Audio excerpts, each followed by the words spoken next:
Hello friends, mini vlog 2. இப்போ நான் ரீசெண்டாக ஃப்ளிப்கார்ட்லேருந்து 2 கிச்சன் டவல் வாங்கியிருந்தேன். அதுக்கான ஹால் வீடியோ தான் இது. நான் ஏன் கிச்சன் டவல் வாங்கினேன் அப்படின்னா, நான் துடைக்கிறதுக்கு எல்லாமே துணி தான் யூஸ் பண்ணிகிட்டு இருந்தேன். ஆனால் அதை துணியை வந்து வாஷ் பண்ணி ரீயூஸ் பண்ணும்போது ரொம்ப அழுக்காகி பிசுன்ட்டு இருக்குது. அது எனக்கு இது யூஸ் பண்ணவே பிடிக்கிறதில்ல. ஸோ அதுக்காக தான் நான் இப்போ இந்த டிஷ்யூஸ் வாங்கியிருந்தேன். இது வந்து ஒரு 5 to 10 டைம்ஸ் வந்து ரீயூஸ் பண்ணிக்கலாம் அப்படின்னு தான் போட்டிருக்காங்க. ஈஸியாக ட்ரை ஆகக்கூடியதுன்னு போட்டிருக்காங்க. ஸோ இது எப்படி ஒர்க் ஆகுது என்னன்றதை பார்க்கலாம்.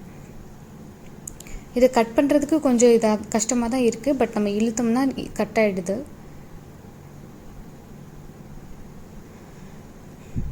இது வந்து நார்மல் டிஷ்யூ மாதிரி டக்குன்னு இதாகாமல் ரொம்ப நல்லா ஸ்ட்ராங்காக இருக்க மாதிரி தான் எனக்கு ஒரு ஃபீலாக இருக்குது. நான் வந்து சமைக்கும் போது சிந்தியிருந்த எண்ணெய், மசாலா ஐட்டம்ஸ் எல்லாம் க்ளீன் பண்ணலான்றதுக்காக நான் காட்டுறதுக்காக எடுத்திருக்கேன். இங்கே வந்து மசாலா ஐட்டம்ஸ் எல்லாம் ஈஸியாகவே க்ளீன் ஆகிடுச்சு. நெக்ஸ்ட்டு வந்து இந்த ஆயில் இங்கே சிந்தி இருக்குது, அதையும் க்ளீன் பண்ணி பார்க்கலான்றதை பாருங்கள்.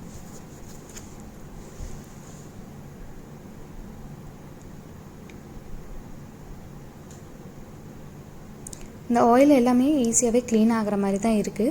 இது துடைக்கிறதுக்கு நம்ம கிளாத் கூட யூஸ் பண்ணிக்கலாம். பட் எனக்கு அது பிடிக்கலைங்கிறதுனால தான் நான் இது வாங்கியிருந்தேன்.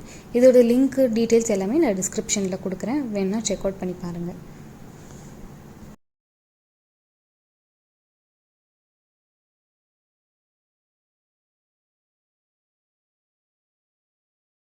இதில் ரீயூசபிள் அப்படின்னு போட்டிருக்காங்க. ஸோ அது செக் பண்ணுறதுக்காக வாஷ் பண்ணி பார்த்தேன்.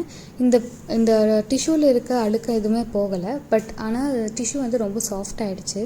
சரி, திரும்ப துடைச்சி பார்க்கலாம் அப்படின்னு பார்க்கும்போது எனக்கு ரொம்ப சாட்டிஸ்ஃபைடாக தான் இருக்குது. உங்களுக்கு பிடிச்சிருந்தா செக் அவுட் பண்ணி பாருங்கள். லைக், ஷேர் அண்ட் கமெண்ட் பண்ணுங்கள்.